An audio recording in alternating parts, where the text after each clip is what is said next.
మనం సొదొమ గొమొర్రా యొక్క వినాశనాన్ని గురించి మనం 2 వారాలుగా విన్నాం. ఇది 3వ వారం.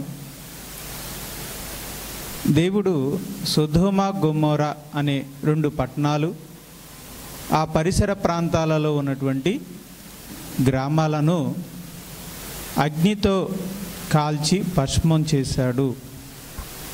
ఆ 2 పట్టణాలు, ఆ పరిసర ప్రాంత గ్రామాలు అగ్ని వలన కాలిపోయి బూడిదైపోయాయి అని మనం చూసాం. దానికి గల కారణం ఏంటి? సొదొమ గొమొర్రాల యొక్క వినాశనానికి గల కారణం ఏంటి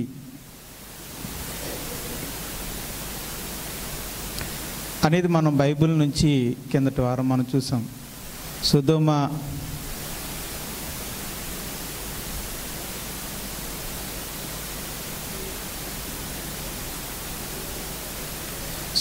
గొమొర్రా వినాశనానికి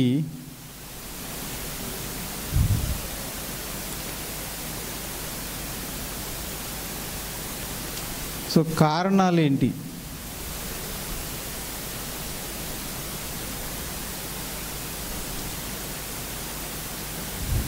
కారణాలు ఏంటి అని అంటే, దేవుడు అబ్రహాంతో ఏమని చెప్పాడంటే, వాటి పాపము బహు భారమైనది అన్నాడు.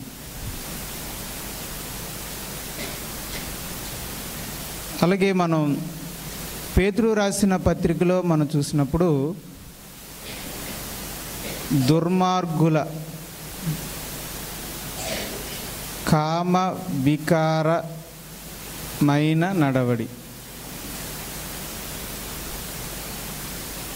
కామ వికారమైన నడవడి, అలాగే అక్రమ క్రియలు,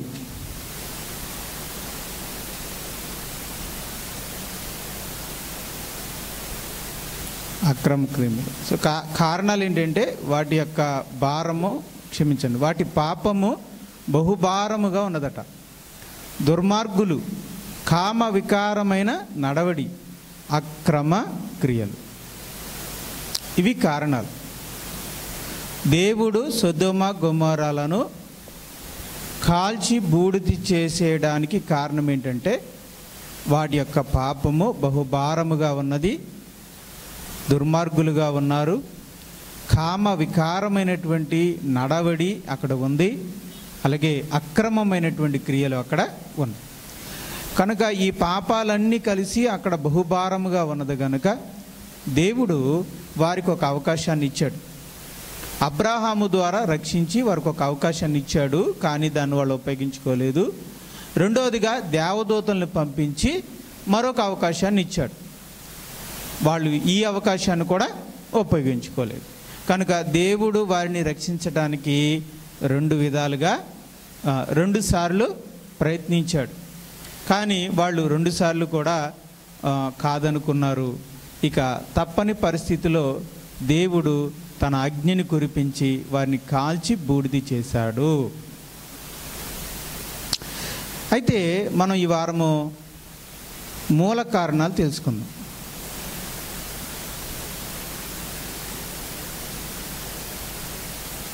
సొదొమ గొమొర్రా వాటి పరిసర ప్రాంతాలు ఎందుకు ఎలా మారిపోయాయి?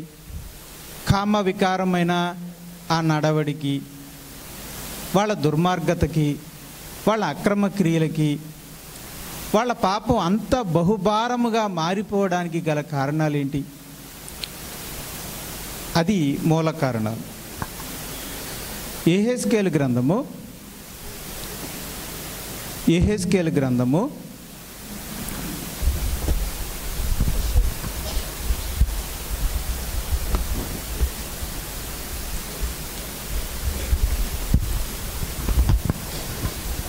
16వ అధ్యాయము.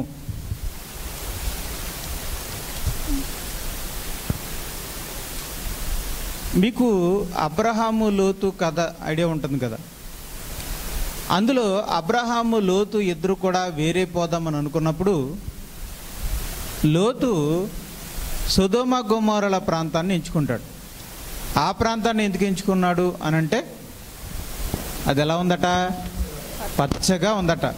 నీరుతోనూ పచ్చదనముతోనూ ఏదేను తోట వలె ఉందట. ఇక్కడైతే నా మందకి నీరు తక్కువ ఉండదు, అలాగే గడ్డికి కొదువు ఉండదు, మేతకి కొదువు ఉండదు అనుకుని ఆ వైపు ఎంచుకున్నాడు.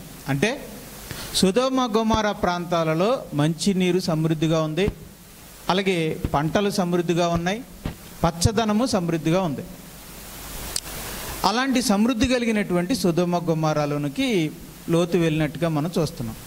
49వ వచనం చూద్దాం. 49. నీ చెల్లెలైన సొదొమ చేసిన దోషము ఏదనగా, సొదొమ చేసిన దోషము ఏదనగా దానికిని దాని కుమార్తెలకును కలిగిన గర్వము ఆహార సమృద్ధియు గర్వము అన్నాడు. ఆహార సమృద్ధి నిర్విచారమైన సుఖస్థితియు అనునదియే. సో గర్వం ఎక్కడి నుంచి వచ్చింది? గర్వం అనంటే ఇక్కడ మనం కొన్ని పదాలు చూడాలి. గర్వము, ఆహార సమృద్ధి, నిర్విచారం, సుఖస్థితి, అలాగే ఇంకోటి ఏంటంటే సుఖస్థితి.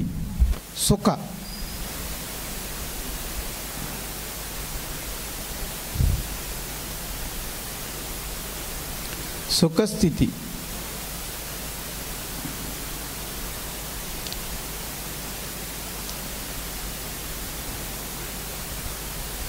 అంటే ఈ పాడి పంటలు కలిగిన ఈ ప్రదేశంలో సొదొమ గొమొర్రాలకి నీరు కొదువు లేదు, ఆహారం కొదువు లేదు, వ్యాపారం ఉంది, సంపాదించారు కనుక వాళ్ళకున్న ధనాన్ని బట్టి, వాళ్ళకున్న ఆహార సమృద్ధిని బట్టి వాళ్ళు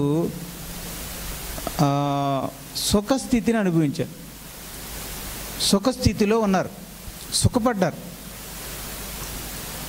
ఆహార సమృద్ధి అంటే సమృద్ధి అనే ఆహారాన్ని వాళ్ళు భుజించారు.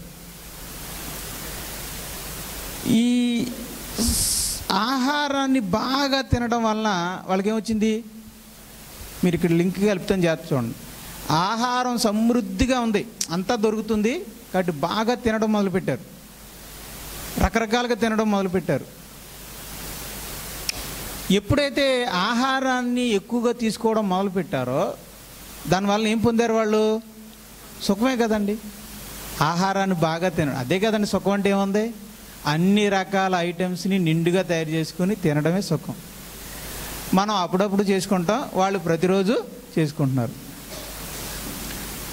యేసు ప్రభు చెప్పినట్టుగా ఆ ధనవంతుడు తినుచు త్రాగుచు, సుఖం ఎక్కడి నుంచి వస్తుంది? తినటం త్రాగటం నుంచి సుఖం వస్తుంది. ఇప్పుడు ఆ ధనవంతుడికి ఎలాగైతే తినటం త్రాగటం సుఖం అనేది ఎలా వచ్చిందో, సొదొమ గొమొర్రాలో కూడా ఆహారం సమృద్ధిగా ఉండడం వలన వాళ్ళు కూడా సమృద్ధిగా తినడం వలనట వాళ్ళకి ఏమొచ్చిందట? సుఖస్థితి. ఆ సుఖస్థితి తర్వాత నిర్విచారం. మరి ఆహారం సమృద్ధిగా ఉన్నప్పుడు ఇంకా విచారం ఏముంటుంది? ఏమి తిందుమో ఏమి తాగుదుమో అని. అంటే మనిషి అలా దేనికోసం చింతిస్తాడు? ఏమి తిందుమో ఏమి తాగుదుమో. ఇప్పుడు ఆ రెండు వాళ్ళకి సమృద్ధిగా ఉన్నప్పుడు ఏ విచారము? నిర్విచారం అంటే ఏ విచారము లేకపోవడం. కనుక ఆహారం సమృద్ధిగా ఉన్న కనుక ఏం తినాలి, ఏం తాగాలి, ఏం కట్టుకోవాలనే విచారం ఏం లేదు వాళ్ళకి. రైట్. ఈ రెండు నిర్విచారము సుఖస్థుతి రెండు లభించేసరికి వాళ్ళకి ఏమొచ్చింది? గర్వం. రైట్. మాకేంటి తక్కువ అని, మాకేంటి కడుపు నిండా మాకు అన్నం ఉంది, రకరకాల ఐటమ్స్ తింటాం, సమృద్ధిగా తింటాం, ఎక్కువగా తింటాం, కడుపు నిండా తింటాం, కట్టుకోవడానికి బట్టలు ఉన్నాయి, తినడానికి తిండి ఉంది, తాగడానికి నీరు ఉంది, మాకు సుఖస్థితి ఉంది, ఆహార సమృద్ధి ఉంది, ఏ విచారము లేదు అనే సమయానికి వాళ్ళు ఏమొచ్చింది? గర్వం. ఆ గర్వం ఎక్కడికి దారి తీసిందో ఇప్పుడు మనం చూద్దాం. నెహెమ్యా గ్రంథము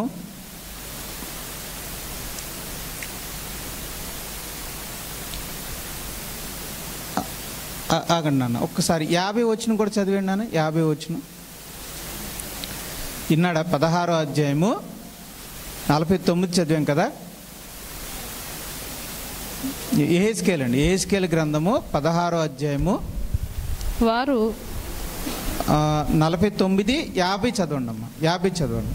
వారు అహంకరించి నా దృష్టికి హేయక్రియలు చేసిరు గనుక నేను దానిని చూచి. వారు అహంకరించి నా దృష్టికి ఏం చేశారు? హేయక్రియలు అంటే గర్వం వలన హేయక్రియలు. హేయక్రియలు అంటే అసహ్యమైన క్రియలు.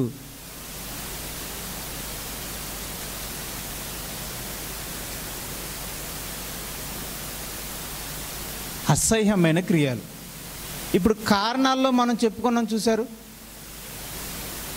దుర్మార్గత, దుర్మార్గుల కామ వికారమైన నడవడి, అక్రమ క్రియలు, ఇవన్నీ కూడా అసహ్యమైన క్రియలు. వీటినే దేవుడు ఏమంటున్నాడంటే హేయమైన క్రియలు అంటున్నాడు. ఈ హేయమైన క్రియలు వాళ్ళు ఎందుకు జరిగించారు అమ్మా? కాదు వెనక నుంచి వెళ్దామండి. అది వెళ్దాం, అక్కడికి వెళ్దాం. అసహ్యమైన క్రియలు దేనివల్ల చేశారు? గర్వం వల్ల. గర్వం ఎందువల్ల వచ్చింది? నిర్విచారము సుఖస్థితి వల్ల వచ్చింది. ఈ నిర్విచారం సుఖస్థితి ఎక్కడి నుంచి వచ్చింది? ఈ సుఖం అనేది ఎక్కడి నుంచి వచ్చింది? ఆహార సమృద్ధి వల్ల వచ్చింది. మనిషికి ఎప్పుడైతే ఆహార సమృద్ధి బాగా దొరికి సుఖపడటం మొదలు పెడతాడో అప్పుడు అతనిలోనికి ఏమొస్తుంది? గర్వం వస్తుంది. గర్వం వస్తే అది ఎక్కడికి దారితీస్తుంది? హేయమైన క్రియలకు దారి, అంటే మన ద్వారా జరగకూడనివి జరిగించేలా దారితీస్తుంది. మనం చెయ్యరాని క్రియలు చేయడానికి కారణం. ఓనాడు సొదొమ గొమొర్రాల ప్రజల యొక్క అసహ్యమైన నీచమైన క్రియలకు కారణం, మూల కారణం ఇప్పుడు ఏంటండి? కారణం ఏంటో తెలుసా? ఆహార సమృద్ధి. ఆహారం అనేది బ్రతకడానికి ఎంత అవసరమో అది అతిగా మారితే అది మనం ఆత్మీయంగా చావటానికి కారణమవుతుంది.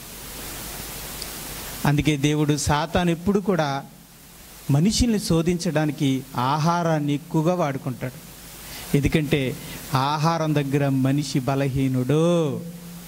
ఆ ఆహారం ద్వారా మనిషిని శోధిస్తే ఈజీగా పడిపోతాడని వాడికి తెలుసు. అవ్వమ్మని ఏ విధంగా ఆశ పెట్టిందో మీ అందరికీ తెలుసు.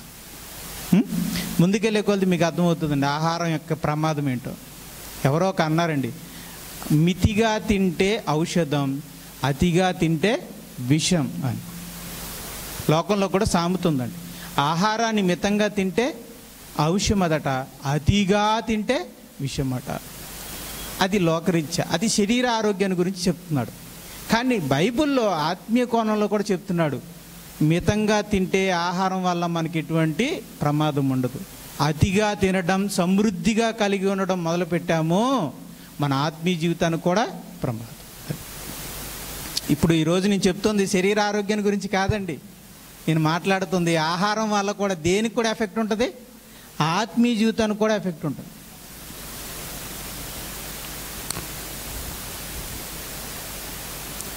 ఇప్పుడు మిమ్మల్ని ఏం తీయమని చెప్పాను? నెహెమ్యా గ్రంథం. నెహెమ్యా రాసిన ఆ నెహెమ్యా గారి గ్రంథము 9వ అధ్యాయం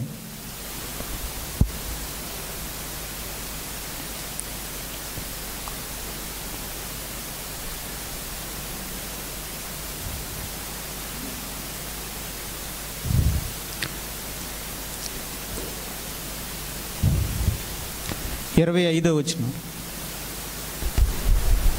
అప్పుడు వారు ప్రాకారము గల పట్టణములను, ఫలవంతమైన భూమిని స్వాధీనపరుచుకుని సకలమైన పదార్థములతో నిండి ఉన్న ఇండ్లను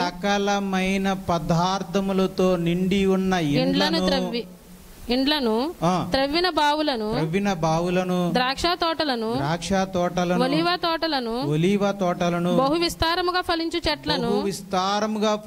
చెట్లను వశపరుచుకొనిరి. అప్పటి వరకు వీళ్ళు ఇశ్రాయేలీలు వాగ్దాన దేశానికి ప్రయాణం చేసుకుంటూ వచ్చారు 40 సంవత్సరాలు. వాళ్ళకి దేవుడు ఏం ఆహారాన్ని ఇచ్చాడు? మన్నా అనేటువంటి ఒక ఆకాశపు ధాన్యాన్ని ఇచ్చాడు. దాన్ని వాళ్ళు రోకల్లో వేసుకుని పిండిగా చేసుకుని రొట్టెలు చేసుకుని తినేవారు ప్రతిరోజు. ఎప్పుడైతే వాగ్దాన దేశానికి వచ్చారో అప్పుడు అక్కడ ఉన్నటువంటి పాడి పంటలని, పశువుల్ని వీళ్ళు స్వాధీనపరుచుకున్నారు. ఎలా స్వాధీనపరుచుకున్నారు?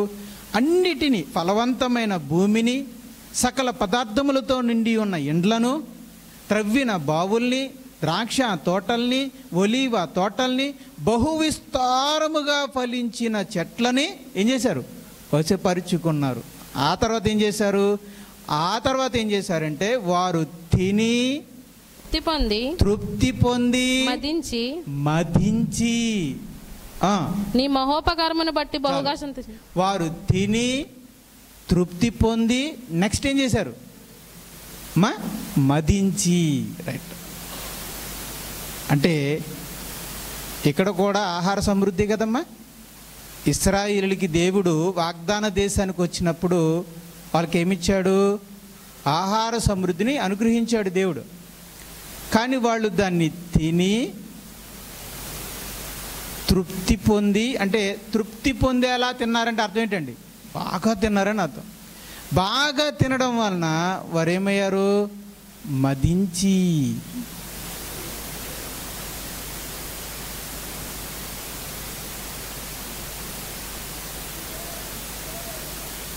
సో మదించి అనే పండు. ఆ మదించి అన్నదే గర్వం అండి. తర్వాత చూద్దాం. అదే దాని కింద వచ్చి మదించి 26వ వచనం. అయినను వారు అవిధేయులై నీ మీద తిరుగుబాటు చేసి మదించి తమ దేవుడైన యెహోవాకు ఏం చేశారు? వాళ్ళు తిరుగుబాటు.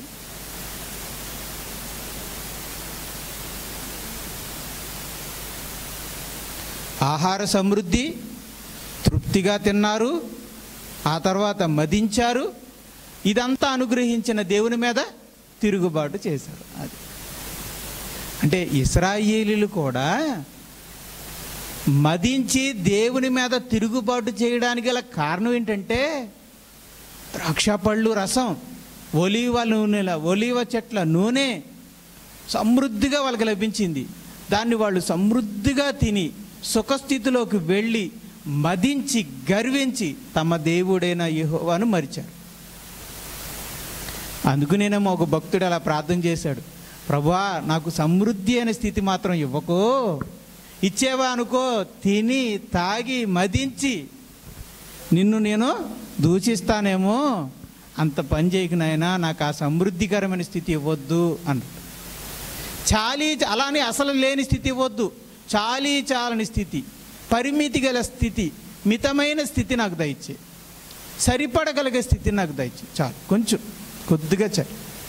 అలాంటి స్థితి నాకు కలిగి ఉంటే నేను కంట్రోల్లో ఉంటాను, నేను నియంత్రణలో ఉంటాను ప్రభా, నాకు ఆ స్థితి దయచేయి అని చెప్పాడు. ఇంకొక వచనాన్ని కూడా మనం చూద్దాం. లోకాసు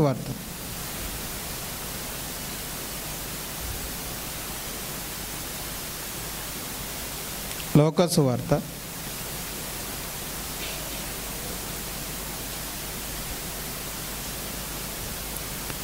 21వ అధ్యాయము 34వ వచనం. మీ హృదయములు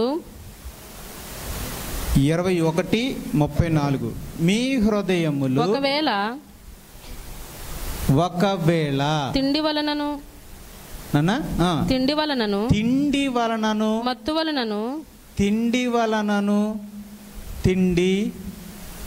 వలనను మత్తు ఐహిక విచారములు మందముగా ఉన్నందున, వీటి వలన మందము మందముగా ఉన్నందున ఆ దినము అకస్మాత్తుగా మీ మీదకి ఉరి వచ్చినట్టు ఉరి వచ్చినట్లుగా రాకుండా మీ విషయమే మీరు జాగ్రత్తగా ఉండుడి.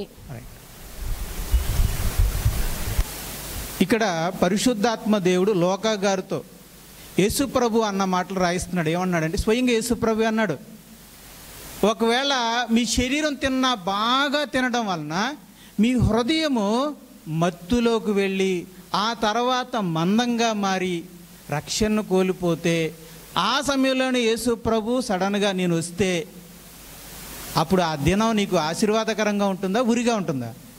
ఉరిగా ఉంటుంది. అంటే దేవుని రాకడ, ప్రభు యొక్క రాకడ నీకు నాశనంగాను విపత్తుగాను వచ్చింది అంటే కారణం నువ్వు రక్షణ కోల్పోయావు అని అర్థం. నువ్వు రక్షణ ఎందుకు కోల్పోయావు? నువ్వు అజాగ్రత్తగా ఉండటం వల్ల. ఈ అజాగ్రత్త అనేది ఎక్కడి నుంచి వచ్చింది? ఈ అజాగ్రత్త ఎక్కడి నుంచి వచ్చింది? మందంగా మారడం వల్ల. మందంగా ఎందుకు మారావు? మత్తు ఆహార సమృద్ధి వల్ల. ఇప్పుడు ఆహార సమృద్ధి నీ ఆత్మీయ జీవితానికి ఏమైంది?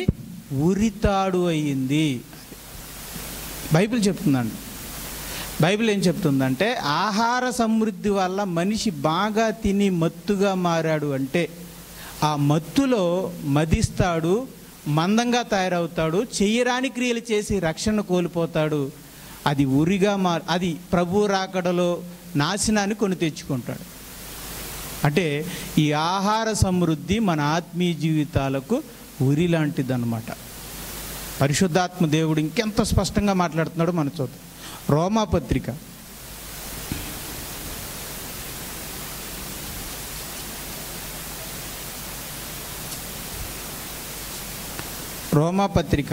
11వ అధ్యాయం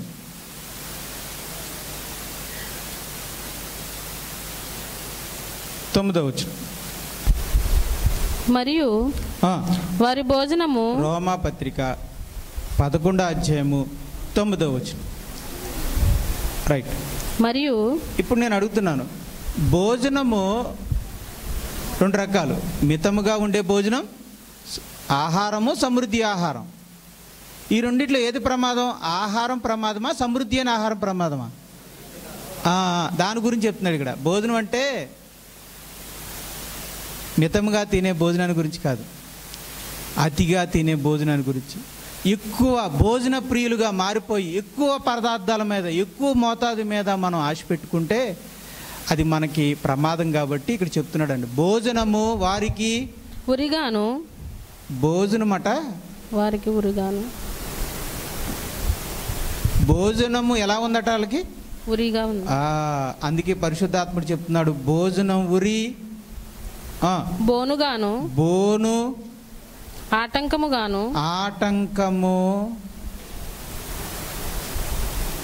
గాను వారి క్రియలకు ప్రతిఫలముగాను ఉండును గాక. ఉరి. ఈ ఆహార సమృద్ధి మన ఆత్మీయ జీవితానికి ఉరి.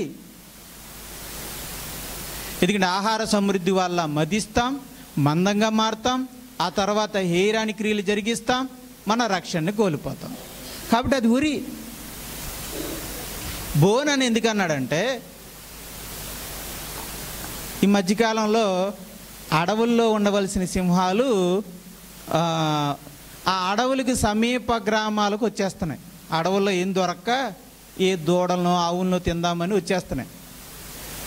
అప్పుడు అటవీ శాఖ అధికారులు ఏం చేస్తున్నారంటే, వాటి వలన మనుషులు కూడా చనిపోతున్నారని ఏం చేస్తారన్నమాట, వాళ్ళకి తెలియజేస్తే వాళ్ళు రహస్యంగా బోన్లు ఏర్పాటు చేస్తారు. అందులో ఒక మేక పిల్లని కడతారు. ఇది ఏం చేస్తుంది అనమాట, ఆ తిండి మీద నాశతో ఆ మేకను చూస్తా తప్ప మేక చుట్టూ ఉన్న బోనుని చూడదు. ఆ మేకని ఆకలికి, ఆ ఆహార సమృద్ధికి ఆశపడిపోయి ఉరకలు వేసుకుంటూ లోపలికి వెళ్ళిపోద్ది. తీరా లోపలికి వెళ్ళిపోయి అది తినేసరికి ఏం పడిపోద్ది? బోను పడిపోద్ది. దాంతో ఆ సింహము బోనులో చిక్కుపోద్ది. ఇప్పుడు ఆ సింహం బోనులో చిక్కుపోయిందా లేదా? దొరికేసి. అలాగే సాతాను మనల్ని ఆహార సమృద్ధి ద్వారా ఏం చేస్తాడు? తన బోనులో చిక్కించుకుంటాడు అనమాట. బోనులో చిక్కించుకుంటాడు. చాలామంది తమ విశ్వాస జీవితాన్ని భోజనాల కోసం ఆశపడి పోగొట్టుకున్న వాళ్ళు ఉన్నారు. చరిత్రలో అవ్వమ్మ తినేదానికోసమే తన యొక్క నిత్యత్వాన్ని కోల్పోయింది, అమరత్వాన్ని కోల్పోయింది, జీవాన్ని కోల్పోయింది. యేసేపు అనే ఒక వ్యక్తి ఒక పూట ఆహారం కోసం తన జ్యేష్ఠత్వ హక్కునే అమ్ముకున్నాడు. యేసు ప్రభు ఆ జ్యేష్ఠత్వం నుంచే రావాలి. యేసు ప్రభు వచ్చే గొప్ప అవకాశం ఆ వంశవాళిని పోగొట్టుకున్నాడు యేసు కేవలం భోజనం కోసం. కనుక ఆహారం అనేది, సమృద్ధి అయిన ఆహారం అనేది మనుషుల్ని సాతాను శోధించడానికి, తన బోనులో చిక్కించుకోవడానికి ఉపయోగించుకుంటుంది. అలాగే ఆటంకముగాను ఆటంకం మన ఆత్మీయ జీవితానికి అది ఆటంకం అవుతుంది.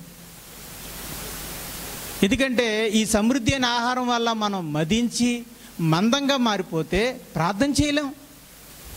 మత్తు, ఇప్పుడు దీనివల్ల ఆహార సమృద్ధి వల్ల ఏమేమి వస్తాయి చెప్పండి? ఆహార సమృద్ధి వల్ల ఏమేమి వస్తాయి చెప్పండి? సుఖస్థితి, ఇక్కడ ఒకటి చూపిస్తున్నాను చూడండి. సుఖస్థితి, తర్వాత మదించి, తర్వాత మత్తు, తర్వాత మదం వస్తాయి. ఇవి వస్తాయండి. ఆహార సమృద్ధి వల్ల వచ్చేది ఏంటంటే సుఖస్థితి, మదం, మత్తు, మందం. మదం వేరు, మందం వేరండి. సో మదం అంటే ఆ మదంతో ఉన్నవాడు ఏదైనా చేస్తాడు. మందంగా ఉన్నవాడు ప్రార్థనకు రమ్మన్నా కూడా రాలేడు, అది వేరు. మందం అంటే కదలదిక బాడీ, ఈ సహకరించదు. బైబిల్ తీసి చదువుతాము కానీ కళ్ళు రెప్పలో మొదలు పడిపోతుంటాం. మోకరించి ప్రార్థన చేస్తాం, మనసు అక్కడ ఉండదు. మంచం ఎప్పుడు ఎక్కేద్దామా, త్వరగా ఆమెను చెప్పేసి వెళ్ళిపోదామా అన్నట్టుగా ఉంటుంది. సో ఆహార సమృద్ధి వల్ల సుఖస్థుతి, మందము, మదము, మత్తు ఉన్నాయి కనుక ఈ ఆహార సమృద్ధి ద్వారా సాతాను మనిషిని శోధిస్తాడు. ఈ ఆహార సమృద్ధి వల్ల మనిషి చిక్కించబడతాడు, ఆటంకపరచబడతాడు, చిక్కించబడతాడు, ఆత్మీయంగా రక్షణ కోల్పోతాడు. అందుకనే పరిశుద్ధాత్మ దేవుడు ఆహార సమృద్ధిని ఏమన్నాడు అంటే ఉరి, బోను, ఆటంకం. చెప్పండి, ఆహార సమృద్ధిని ఏమన్నాడు? ఉరి. దేనికి అంటే ఎవరైనా ఫుల్గా తిన్న వాళ్ళకి ఎవరైనా ఉరితాడేశారా? శరీరానికి కాదు ఉరి. ఆహార సమృద్ధి అనేది శరీరానికి ఉరి కాదు. మరి దేనికి ఉరి? ఆత్మకు ఉరి, ఆత్మకు బోను, ఆత్మీయ జీవితానికి ఆటంకం.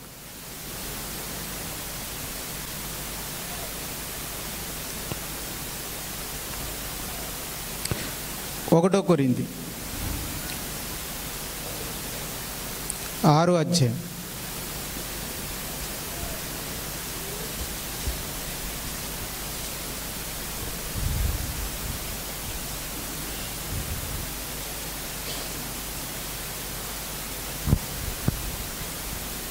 6వ అధ్యాయము 13వ వచనం చూడండి. భోజన పదార్థములు కడుపునకును, కడుపు భోజన పదార్థములకును నియమింపబడి ఉన్నవి. చూడండి, భోజన పదార్థాల గురించి మాట్లాడు. రకరకాల భోజన పదార్థాలు ఉన్నాయి. కడుపు ఏది ఆశిస్తుంది? రకరకాల భోజన పదార్థాలను కడుపు ఆశిస్తుంది. దేవుడు చదువునాను. భోజన పదార్థములు కడుపునకును, కడుపు భోజన పదార్థమునకును నియమింపబడి ఉన్నవి. దేవుడు దానిని వాటిని నాశనము చేయును. దేహము జారత్వము నిమిత్తము కాదు గాని ప్రభువు నిమిత్తమే. రైట్. ఆ ఒక్క వచనంలోనే ముందు దేని గురించి మాట్లాడాడు చెప్పండి? బాగానే చెప్పారు మీరు. చెప్పండి, దేని గురించి మాట్లాడాడు? భోజన పదార్థం. భోజన పదార్థాల గురించి మాట్లాడి అదే వచనంలో తర్వాత వెంటనే దేని గురించి ప్రస్తావించాడు? అందులోనే కడుపు. ఓకే, దేహము జారత్వము నిమిత్తము కాదు ప్రభునిత్యం. అంటే దేని గురించి ఎత్తాడు వెంటనే? ఆహార పదార్థాల గురించి మాట్లాడిన వెంటనే దేని గురించి మాట్లాడాడు? జాగ్రత్త. అంటే దానికి దీనికి లింక్ ఉందన్న విషయం ఆల్రెడీ తెలిసిపోయింది కదా మనకి, కదా. ఇప్పుడు ఇంతవరకు చెప్పిన రెఫరెన్స్లన్నిటిని బట్టి సొదొమ గొమొర్రాల యొక్క జారక్రియలకి అసలైన కారణం ఏంటంటే ఆహార సమృద్ధి. ఇక్కడ కూడా అదే చెప్తున్నాడు. ముందు ఆహారాన్ని గురించి మాట్లాడుతూ అది ఎక్కడికి దారి తీస్తుందంటే, దేహము ఎప్పుడైతే రకరకాల రుచులను తినడం మొదలు పెడుతుందో ఆ తర్వాత ఆ దేహము జారత్వాన్ని చేయడానికి లేదంటే హేయమైన క్రియలు చేయడానికి ప్రారంభిస్తుంది.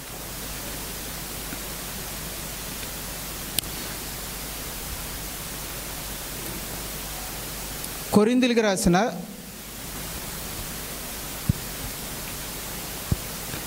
పేతురు రాసిన 2వ పత్రిక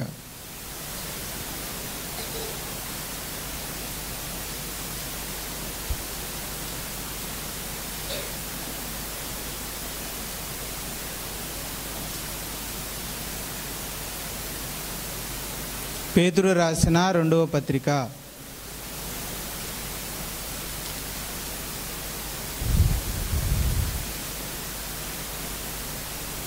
2వ అధ్యాయము 13వ వచనము. ఒకనాటి సుఖానుభవము సంతోషముని ఎంచుకొందురు. వారు కలంకములను నిందాస్పదములైన తమ ప్రేమ విందులలో మీతో కూడా అన్నపానములు పుచ్చుకొనుచు తమ భోగముల యందు సుఖించుదురు. ఇక్కడ మీకు ఏం కనిపిస్తుంది? ఇందులో విందు ఉందో చూడండి. విందు, తర్వాత సుఖము, ఫస్ట్లో చూడండి సుఖము అనే పదం, సుఖము. తర్వాత లాస్ట్లో భోగము అన్న చూడండి, భోగము. రైట్. ప్రేమ విందులో పాల్గొంటారట. ఆ విందులో నుండి దేని పొందుతారట? సుఖం. ఆ సుఖం ఎక్కడికి దారితీస్తుందట? భోగానికి దారితీస్తుంది. ఆ భోగంతో వాళ్ళు ఏం చేస్తారంటే, నెక్స్ట్ వర్స్ నుంచి చదివితే మీరు అదిరిపోతారు. ఒకసారి చూడండి, చదువు నెక్స్ట్ వచ్చిన. వ్యభిచారిని చూచి ఆశించుచు పాపము మానలేని కన్నులు గలవారును. ఈ క్రొవ్విన మదించిన కళ్ళు ఇప్పుడు ఏం చూడడం మొదలు పెడతాయి? పాపాన్ని చూడడం మొదలు. ఇప్పుడు నెక్స్ట్ ఇప్పుడు భోగం తర్వాత ఏం రాయగలిగితే? మోహపు చూపులు.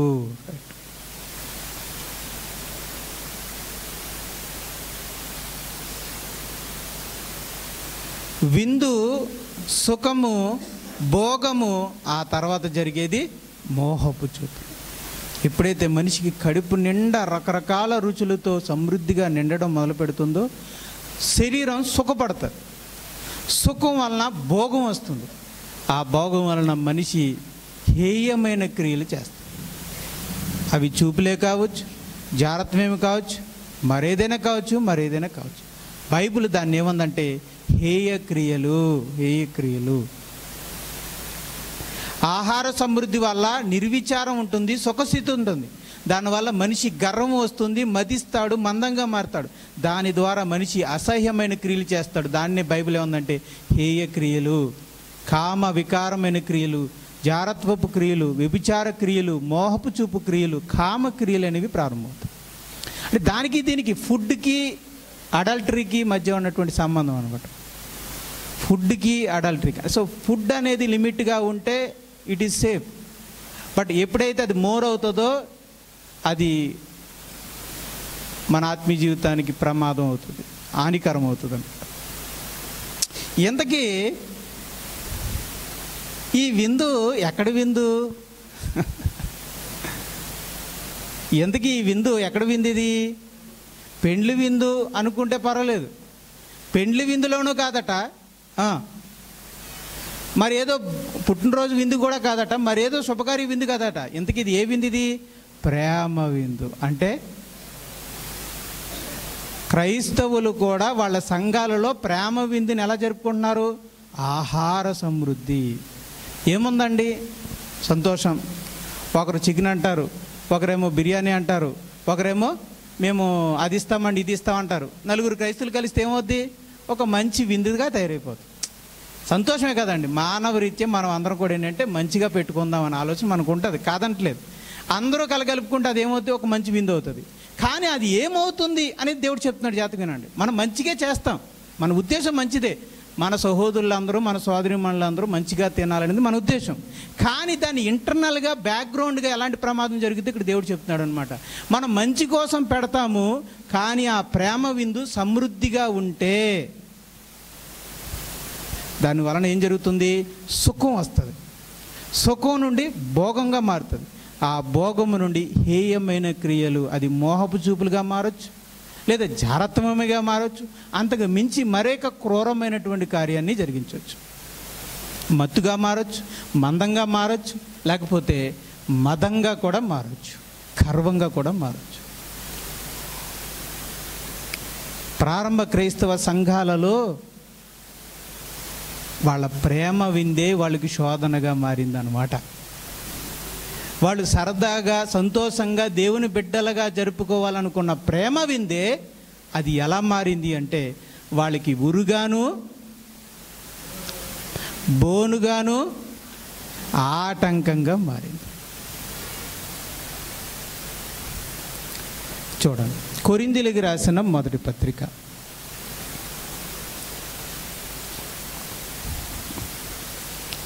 కొరింథీయులకు రాసిన మొదటి పత్రిక 11వ అధ్యాయం.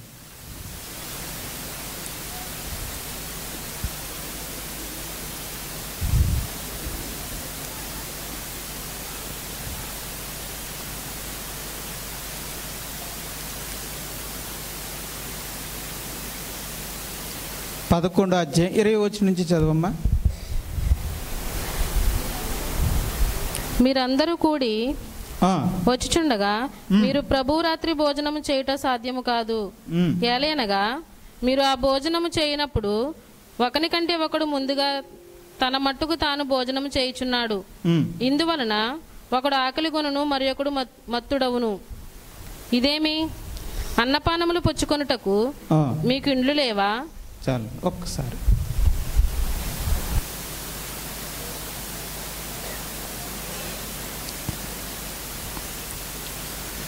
రైట్. కొరింథీ పట్టణంలో సంఘం ఉంది. అపోస్తుడైన పౌలు గారు ప్రారంభించినటువంటి సంఘం అది. చాలా వేల మంది ఉన్నారు. ఆ సంఘం చిన్నదేం కాదు. అక్కడ అందరూ కలిసి ప్రేమ విందులో భోజనం చేయడం మొదలుపెట్టారు. ఆ ప్రేమ విందు కాస్త ఏమైందంటే రోజు రోజుకి అది ఖరీదుగా మారింది, సమృద్ధిగా మారింది. ఐటమ్స్ పెరిగాయి, క్వాంటిటీ పెరిగింది, క్వాలిటీ పెరిగింది, ఫుడ్ పెరిగింది. Okay right. ఎప్పుడైతే ఆహార సమృద్ధి పెరిగిందో కాస్త పలుకుబడి కలిగిన వాళ్ళు, పేరు కలిగిన వాళ్ళు, ధనవంతులైన వాళ్ళు కాస్త ముందు తినడం మొదలుపెట్టారు. ఎంతలా తినడం మొదలుపెట్టారంటే తిని తిని తిని తిని ఇంకా ఆలే తిని మత్తులైపోయేదాకా ఆలే తినంటున్నారు. ఇక వెనకాల ఉన్న వాళ్ళ గురించి కూడా వాళ్ళు ఆలోచించడం మానేశారు. చూడండి ఎంతవరకు వాళ్ళు తిన్నారట. ఇందువలన ఒకడు ఆకలి గొనును, మరి ఒకడు మత్తుడు. రైట్. ఇప్పుడు కొరింథీ పట్టణంలో ప్రేమ విందు ఎలా మారింది? మత్తులయ్యే పోయేదాకా తింటున్నారంటే అవతల వాళ్ళు ఆకలితో కేకలు వేసేదాకా తింటున్నారంటే అక్కడ కొంచెంగా ఉందనా, ఎక్కువగా ఉందనా, కొరతగా ఉందనా, సమృద్ధిగా ఉందనా? సమృద్ధిగా ఉంది. రైట్. ప్రేమ విందులో ఏముందంటే ఆహార సమృద్ధి.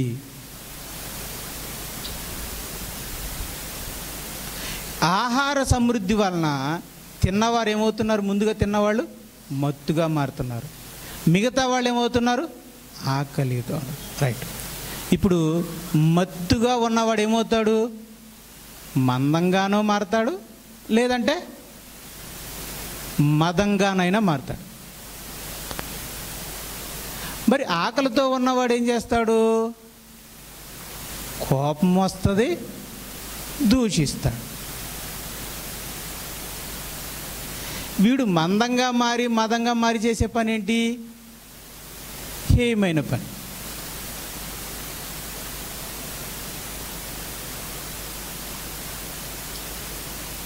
ఇప్పుడు కొరింథీ పట్టణంలో ప్రేమ విందులో ఆహార సమృద్ధి బాగా ఉంది, బాగా పెడుతున్నారు. కొంతమంది ఏమో బాగా తిని ఏమవుతున్నారు? మత్తులవుతున్నారు.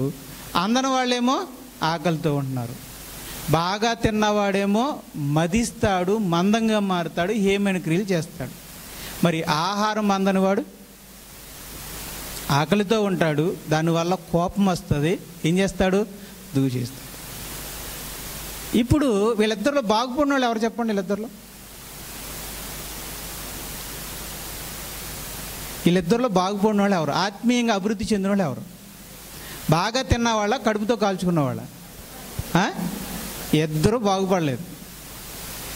కడుపు నిండిన వాడు మదించాడు, కడుపు కాలినవాడు ఏమో కోపంతో కేకలేస్తున్నాడు, దూషిస్తున్నాడు. అంటే వాడు కూడా సాతాన్లా మారిపోయినట్టే కదా. కాబట్టి ఇప్పుడు ఈ కొరింథీ పట్టణానికి ఈ ప్రేమ విందు వల్ల ఉపయోగం ఉందా, నష్టం ఉందా అమ్మా? ఇప్పుడు నష్టం ఉంది కదా. ఇప్పుడు అపోస్తలుడైన పౌలు ఏం చెప్పాడంటే, మీరు ప్రేమ విందు చేసుకోవడం మానేయండి అన్నాడు. అందుకే అది మీకు అర్థం అవ్వాలి. కొరింథీ పత్రికలో అపోస్తలుడైన పౌలు ప్రేమ విందుని ఆపేయండి అని ఎందుకు అన్నాడు అంటే, బాబు మీరు ప్రేమ విందు జరుపుకుంటుంటే మీ ఆత్మ క్షేమాభివృద్ధి చెందడం. యేసు ప్రభు ఎందుకు ఇచ్చాడు? ఆత్మలు క్షేమాభివృద్ధి పొందడానికి. మీరు కలిసి ఉంటారని, సహవాసాన్ని పంచుకుంటారని. ఏదో కాస్త తినండి అని చెప్తే మీరు సమృద్ధిగా పెట్టుకొని కడుపు నిండా ఒకడు తినడం, ఒకడేమో ఏమీ లేక ఆకలిగా ఉండడం. కడుపు నిండినోడేమో మదించి హేక్రియలు జరిగిస్తున్నాడు, ఆకలితో ఉన్నవాడేమో కేకలు వేసి దూషించి తన ఆత్మీయ జీవితాన్ని పోగొట్టుకుంటున్నాడు. ఇలాంటప్పుడు మీరు కొట్టుకునే ఫలం అయితే ప్రేమ విందు జరుపుకోవడం వల్ల ఉపయోగం ఏంటి? కనుక ప్రేమ విందుని ఏం చేయమంటున్నాడు? ఆపేయండి. నేను అడుగుతాను, అసలు ప్రేమ విందు వీళ్ళకి ఇలా నష్టంగా ఎందుకు జరుగుతుందమ్మా? దీనికి కారణం ఏంటి?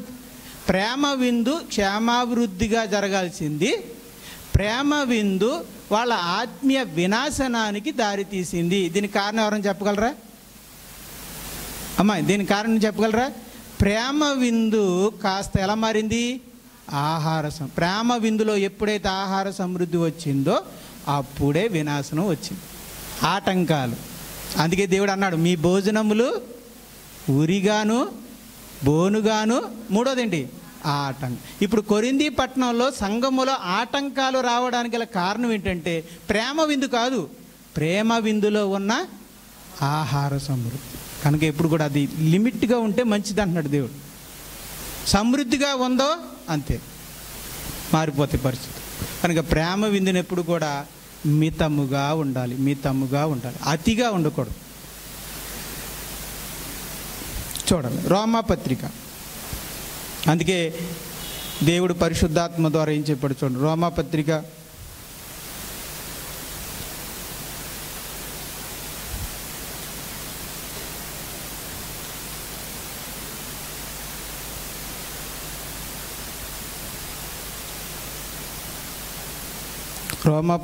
14వ అధ్యాయము 17వ వచనం.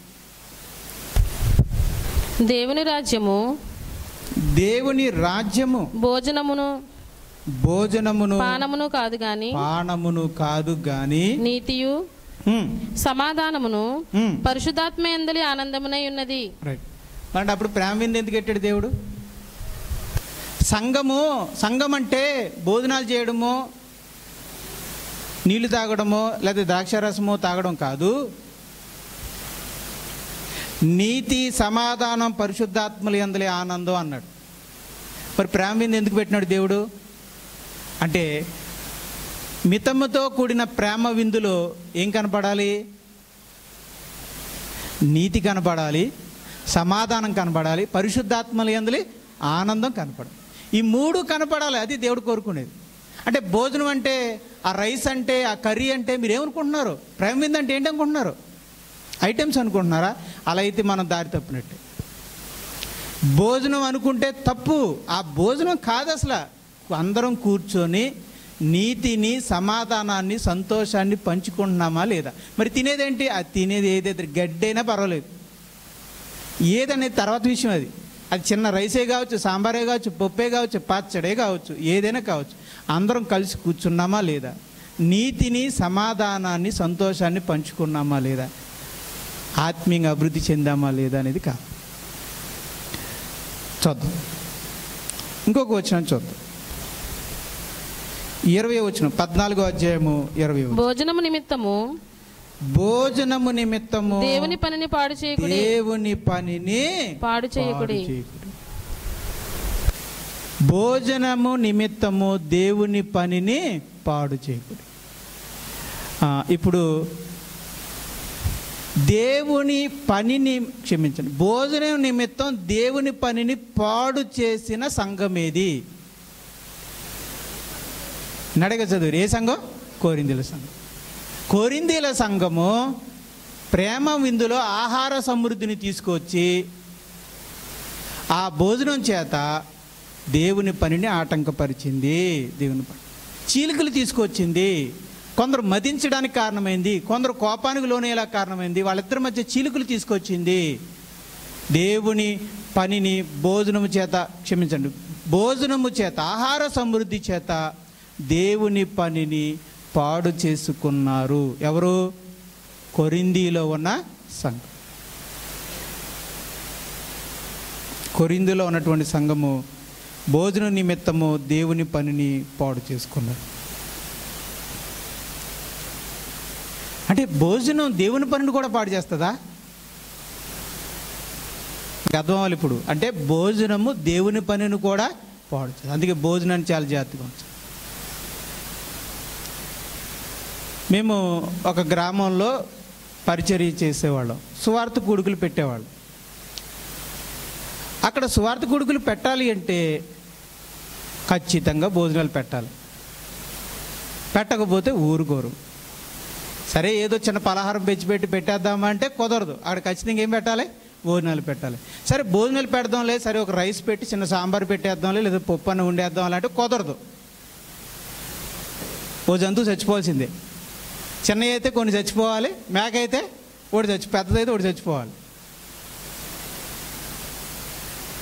అలానే ఏమన్నా ఒకరా ఇద్దరా అంటే చాలామంది. అలా అని ఒక మొక్క రెండు మొక్కలు అయితే కుదరదు. గరిటి నిండా ఎంత వస్తే అంత వేయాలి, అది కూడా 2-3 సార్లు వేయాలి. వాళ్ళు మళ్ళీ అది తిన్నా కూడా మళ్ళీ వస్తారు, అప్పుడు కూడా వేయాలి, లేదంటే కుదరదు. అలా అయితేనే స్వార్థ కూడికి పెట్టాలి. సర్లే ఇంకేం చేస్తామని చెప్పి పెట్టామండి. ఇక పెట్టాం. సహోదరులు పాపము కొంతమంది ముందుకు వచ్చి సర్లేండి ఆ గడ్డి ఏదో మేమే పెడతాము, మాకు సువార్త ముఖ్యం, మీరు వినిపించాలి కాబట్టి, వీళ్ళందరికీ తిండే కావాలి కాబట్టి ఆ తిండేదో మేము పెడతాము, ఆ డబ్బులు ఏదో మేము పెట్టుకుంటాం, మీరు పెట్టండి అన్నారు. ఎంత పెట్టుకుంటారండి? కొన్ని వేల రూపాయలు ఖర్చు. సరే ఇంతకీ పెద్ద దాన్నో చంపో లేదా చిన్నాట్లు కొన్ని చంపో మొత్తాన్ని మీద సమృద్ధి అయిన ఆహారం పెడితే మొదటి సెక్షన్ అయిపోయి భోజనాలు అవగానే ఒక్కళ్ళు ఉండేవారు కదా. మధ్యాహ్నం నుంచి ఎంతమంది ఉండేవారంటే, ఒకవేళ ఉదయాన్న ఎంతమంది ఉన్నారనుకోండి, ఇందులో 3 వంతులు వెళ్ళిపోయేవారు, 1 వంతు మాత్రం ఉండేవారు. ఇక రెండో సెక్షన్ వాక్యం వినడానికి ఎవరు ఉండేవారు? 1 వంతే ఉండేవారు. ఇంతకీ అసలు వాక్యానికి వచ్చిన వాళ్ళు ఎంతమంది అనమాట? అయితే 1 వంతే. మరి మిగతా వాళ్ళందరూ దేనికి వచ్చినట్టమాట? భోజనాల కోసం పెట్టారు. భోజనాల కోసం పెట్టారు. ఎంతకాలం భరిస్తా? ఎంతమంది పెట్టుకుంటారండి? ఓ సహోదరుడు ఒక నెల పెట్టుకున్నాడు, ఓ సహోదరుడు ఇంకో నెల పెట్టుకున్నాడు. ఇంకెవరు పెట్టుకుంటారు? ఇంకా అయిపోయింది. ఇంక 2 వారాలు 2 నెలలు పెట్టుకున్నారు. ఇక బాబు వీళ్ళు మేపలు ఎవరో బాబు, అది కూడా భోజనం చేసి వెంటనే వెళ్ళిపోతున్నారు, కనీసం కూర్చుని దేవుని వాక్యాన్ని వినట్లేదు వీళ్ళు అని చెప్పి ఇక వాళ్ళు భోజనానికే ప్రాముఖ్యతనిస్తున్నారు, అది కూడా ఆహార సమృద్ధికి ప్రాముఖ్యతనిస్తున్నారని చెప్పి ఇక పెట్టుకునేవాళ్ళు లేక తట్టుకోలేక మానేశారండి. అప్పుడు మేము చెప్పాం కూడా, సరే మానేస్తే మానేశారు, వచ్చేవాళ్ళు వస్తారు, కొంచెం రైసు సాంబారు పెట్టేసేయండి, మేము వస్తాం, మేము చెప్తాం, మిమ్మల్ని బలపరుస్తాం, చెయ్యండి, ఆపకండి. ఆ 1 వంతు ఉంది కదా, ఆసక్తి కలిగిన వాళ్ళు 1 వంతు ఉంది కదా, ఆ ఒక్కల కోసమే పెట్టండి అంటే ఆలేమనేవారంటే, ఏమండి ఆ 3 వంతుల వాళ్ళు ఒప్పుకోరండి, ఆ సంఘంలో ఉన్న 3 వంతుల వాళ్ళు ఒప్పుకోరట. ఆహా, సాంబార్ వేసి రైస్ వేసి మామూలుగా పెట్టడానికి వాళ్ళు కూరుకోరు. సరే వాళ్ళందరూ ఓ పని చేయండి, తల ఒక 500 వేసేయండి అందరితోనూ.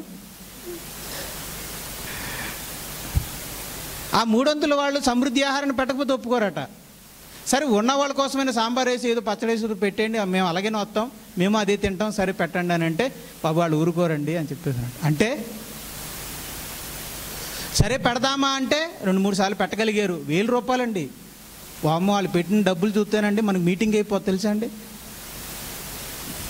అంటే చెప్పింది చేసింది చెప్పకూడదు కాబట్టి ఆ సంఖ్య చెప్పట్లేదు మీకు. మనకి మీటింగ్ అయిపోద్ది. 2 సార్లు వాళ్ళు చేసిన 2 కార్యక్రమాలకి మనకి మీటింగ్ అయిపోద్ది. 3 రోజులు సువార్త అయిపోద్ది. అంత డబ్బు పెట్టేవారండి. నేను చాలా ఆశ్చర్యపోయేవాడిని. మరి మేకలు వేసిపోవాలంటే మాట్లాడటండి.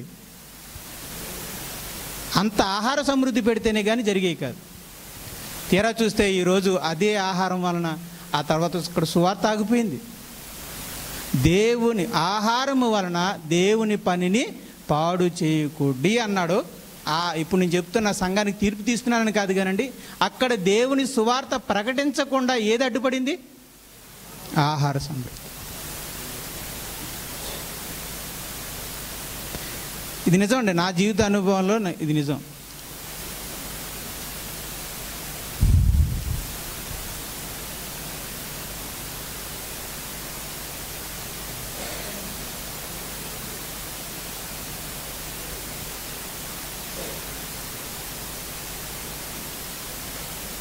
యోహాను సువార్త 6వ అధ్యాయం.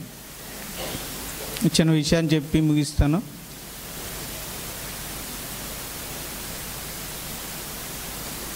ఆరో అధ్యాయము 12-13 వచనాలు.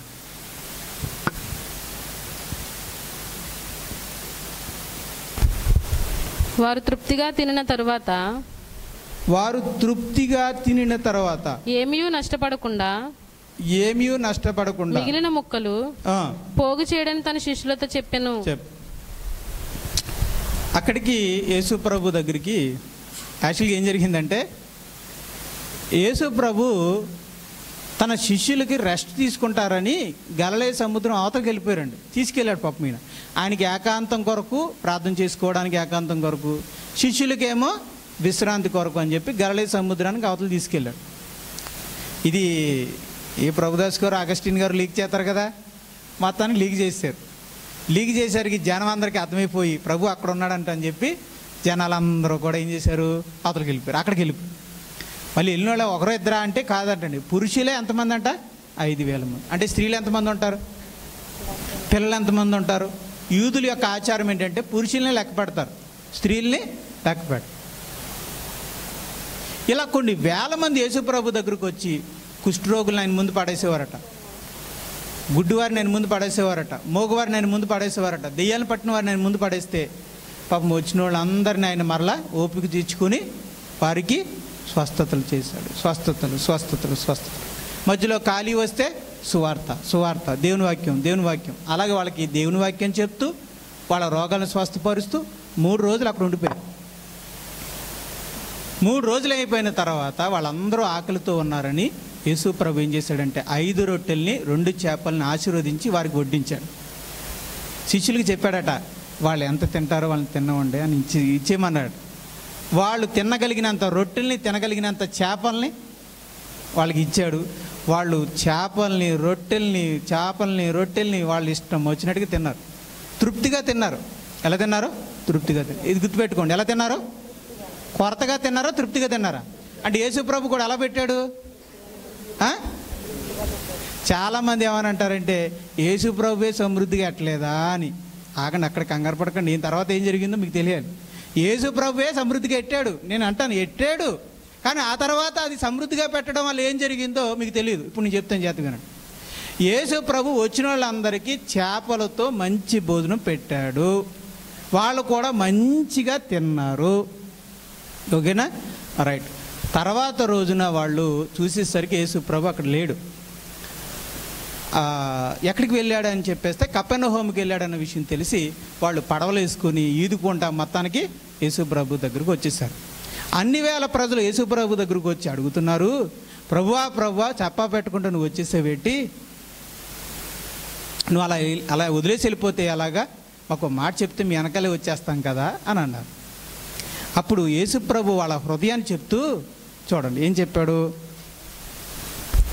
మీరు 26వ వచనం, మీరు 26వ వచనం అండి.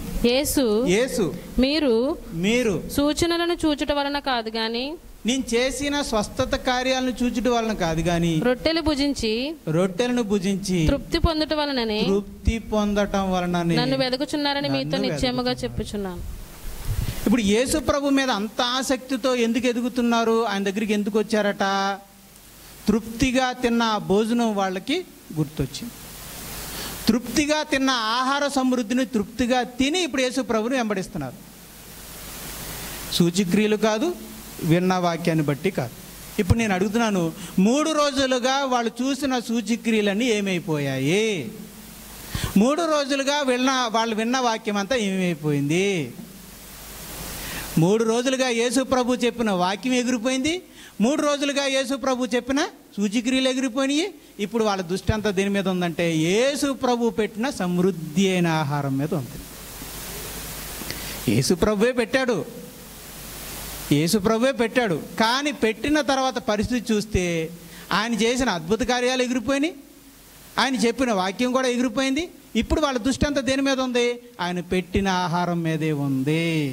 మరి ఒళ్ళు మండదు ఆయనకి, రైట్. అప్పుడు ఒళ్ళు మండి ఇప్పుడు ఏమన్నాడంటే, ఒరే భోజనాల కోసం కాదురా, అక్షయమైన ఆహారం ఒకటి ఉంది, దేవుని వాక్యం, దాని కొరకు నన్ను వెతకండి అన్నాడు.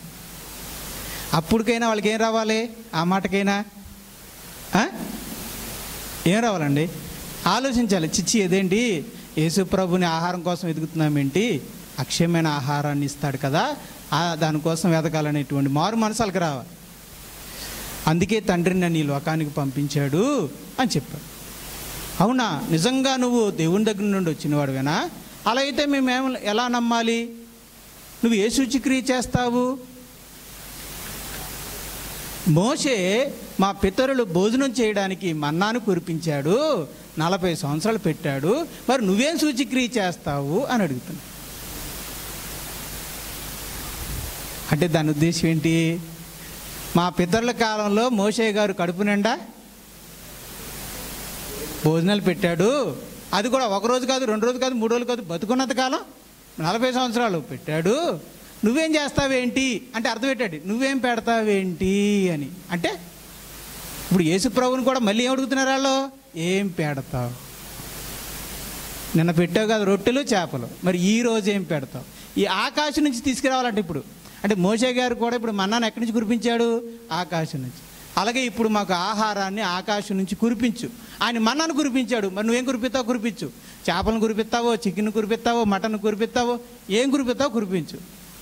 మాకు ఇప్పుడు అది కావాలి. అర్థమవుతుందండి మార్క్ గారు? ఇప్పుడు అలా అడిగింది కింద, అదేనండి దాని అర్థం. మరి మోషే మన్నా అనే మాటలు ఎందుకు వచ్చింది అక్కడ? అంటే మోషే మన్నాను కురిపించాడు మా పితరుల కోసం, మరి నువ్వేం కురిపిస్తావు? ఏ ఐటెం కురిపిస్తావు? చికెనా, మటనా? చెప్పు త్వరగా అని. అప్పుడు ఇప్పుడు యేసుప్రభు గారికి కోపము పెరగాల తగ్గాలమ్మా? పెరగాలి కదా. అప్పుడు యేసుప్రభు ఏమన్నాడంటే, ఓ పని చేయండి రా, నన్ను తినేయండి అన్నాడు.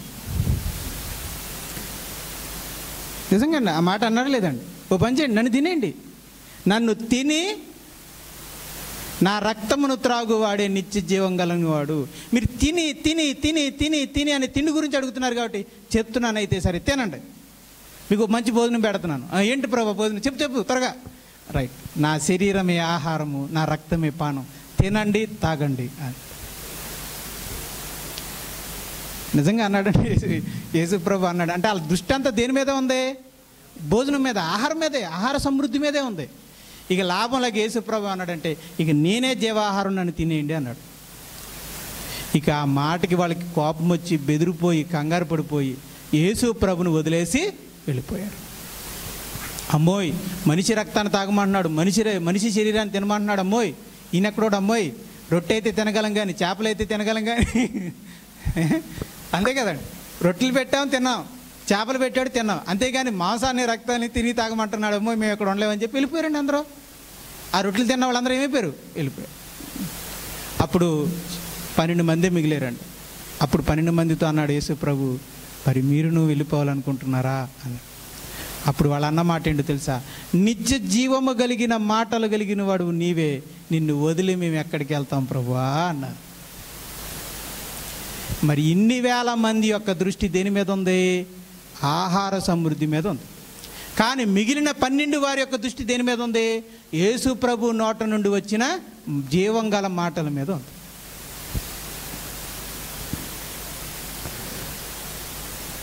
సరే, చాలు. ఇవన్నీ మనం గమనించుకుంటే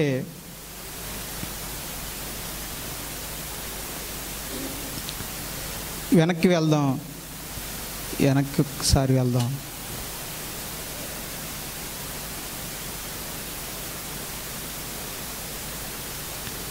సొదొమ గొమొర్రాల యొక్క వినాశం.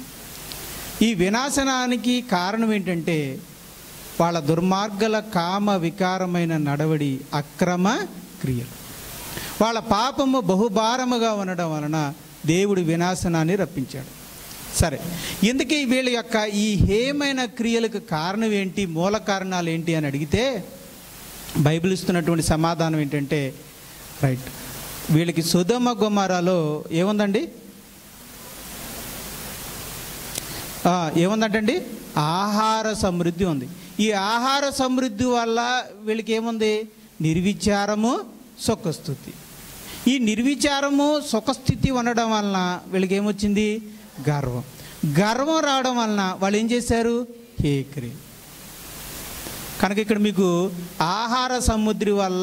ఆహారము సమృద్ధి అనే దాని వలన మనిషి ఏమవుతాడు అంటే, ఒకటి సుఖస్థితి వస్తుంది, గర్వం వస్తుంది, మదం వస్తుంది, మందం వస్తుంది, మత్తు వస్తుంది.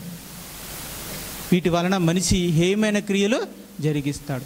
అందుకే ఆహార సమృద్ధి అనేది మనిషికి ఉర్రిలి, బోను, ఆటంకం.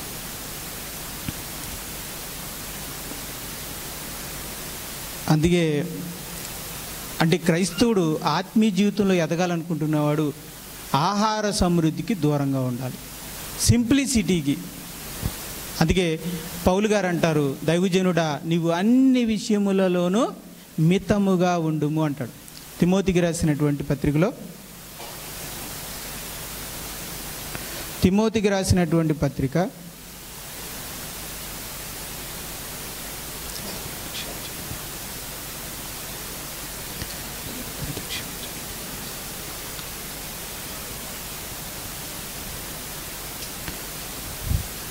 రాసిన పత్రిక 2వ పత్రిక 4వ అధ్యాయము 5వ వచనంలో ఇలా అంటాడు, నీవు 4వ అధ్యాయము 5వ వచనం, అయితే నీవు అన్ని విషయములలో మితముగా ఉండు. రైట్. ఇప్పుడు భోజనం అన్ని విషయాల్లో అంటే అందులో ఏది కూడా ఉంది? భోజనం. అంటే భోజనం విషయంలో కూడా ఎలా ఉంటావు? అతిగా ఉంటావా, మితంగా ఉండుమా? మితంగా ఉండు. అందుకే అపోస్తుడైన పౌలు అంటున్నాడు, నేను నా శరీరమును నలగగొట్టుకొనుచున్నాను. అందుకే ఒకవేళ నా వలన ఎవరికైనా ఆటంకం అవుతుందేమో కనుక నేను ఇక మాంసమును తిన్నాను, శరీరమును నలగొట్టుకొనుచున్నాను అంటున్నాడు. ఎలా నలగొట్టుకుంటాడు? ఆహార సమృద్ధిగా ఉంటే శరీరానికి సుఖం, అదే మితమైన ఆహారం ఉంటే శరీరానికి నలుగుడు ఉంటుంది. శరీరాన్ని నలగొట్టాలంటే సమృద్ధి అయిన ఆహారాన్ని పెట్టాలా, కొరతగల ఆహారాన్ని పెట్టాలా? కొత్తగా. కానీ ప్రియమైన దేవుని వల్ల ఎవరైతే ఆత్మీయులు శరీరానికి కొరతగల ఆహారాన్ని పెడతారో వాళ్ళు ఆత్మీయ జీవితంలో ఎదుగుతారు. ఎవరైతే సమృద్ధి అయిన ఆహారాన్ని శరీరానికి పెడతారో వాళ్ళందరూ కూడా ఆత్మీయంగా నష్టపోతారు. దైవజనులు చాలామంది దైవజనులు చెప్పే సాక్ష్యం అది. ఒక కుర్ర దైవజనుడు, ఒక యవనస్తుడు దేవుని సేవ చేయాలని చెప్పి నిర్ణయించుకున్నాడట. జాబ్ చేసే వ్యక్తే, నేను ఇక ఆ జాబ్ వదిలేసి దేవుని సేవ చేయాలి అనుకున్నాడట. వాళ్ళందరూ దైవ సేవకుల కుటుంబం అనమాట, మనవడు అనమాట. వాళ్ళ నానమ్మ పిలిచిందట, ఏ నాన్న దైవ సేవ చేస్తావా? అవును నానమ్మ, దేవుని సేవ చేద్దాం అనుకుంటున్నాను అన్నాడు. సరే నాన్న, నేను కొన్ని విషయాలు చెప్తాను, జాగ్రత్తగా విను. కడుపు నిండా అన్నం తినకు, కంటి నిండా నిద్రపోకు. కూడా ఏదో చెప్పిందండి, మూడోది గుర్తులేదు నాకు.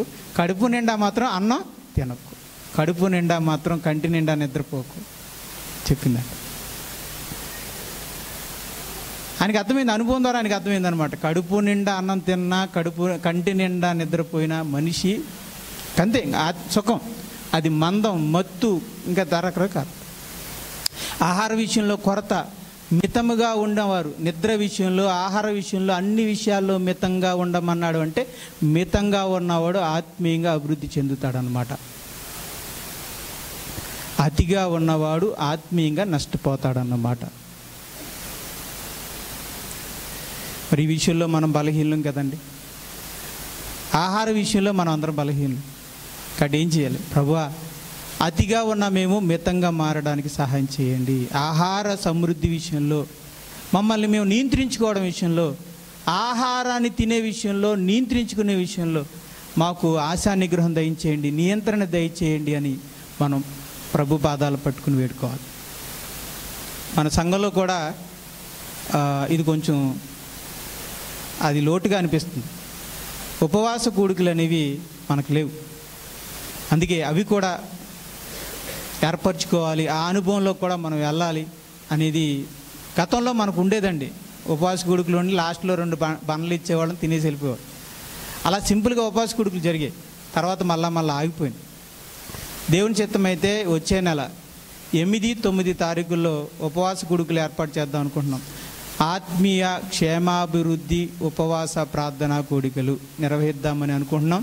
ప్రార్థన చేయండి. మీరందరూ కూడా ఓకే అంటే ఏర్పాటు చేసుకుందాం. తలంపు కలిగి ఉన్నాం. మీరందరూ ఓకే అంటే ఆ 2 రోజులు కూడా పిల్లలకు కూడా సెలవులే. కాబట్టి వాళ్ళని కూడా తీసుకొచ్చి దేవుని సన్నిధిలో పెట్టండి. మీరందరూ ఉపవాసం ఉండండి, పిల్లలను కూడా ఉపవాసం ఉందాం. మనందరం కూడా ప్రార్థన చేద్దాం, ఆత్మీయంగా బలపడతాం. అలాగే ఉపవాస కూడికలు అనేవి మీరు గమనించండి. దాన్ని కూడా మీరు ఉపవాస కూడికలాగానే ఉండడానికి ప్రయత్నం చేద్దాం. శుక్రవారం నాడు ఉపవాస కూడికల్ని అందులో ఆహార సమృద్ధి మెల్లగా వచ్చేస్తుంది. దాన్ని తగ్గించండి. నేను చెప్తున్నాను కదా, మీరు మంచి కోసమే పెడతారు, నేను కాదనట్లేదు. ఇంత దూరం నుంచి వస్తున్నారు, పెట్టకపోతే ఎలాగా? మార్తమ్మ కూడా అలాగే అనుకుంది.